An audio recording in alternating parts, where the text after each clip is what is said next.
华人社区在春节前夕举行祭祖仪式，作为对祖先的感恩，已成为一种传统。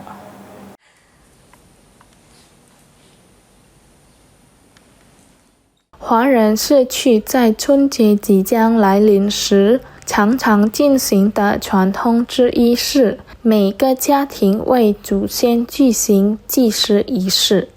华人居民Yanto Siddhartha表示，作为农历年的结束，通常会祭祖，以表达感恩之情，并祈求未来一年的顺利。此外，还会准备中式糕点和特殊食品，作为供奉祖先的祭品。Hari ini penutupan tahun Imlek 2575. Sebagai penutupan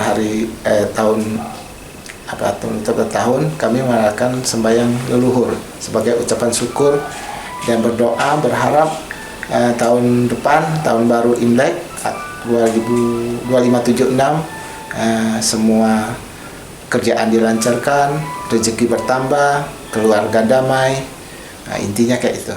杨道也补充道，祭祀后通常会燃烧祭祀纸和金纸，以表示对祖先的尊敬。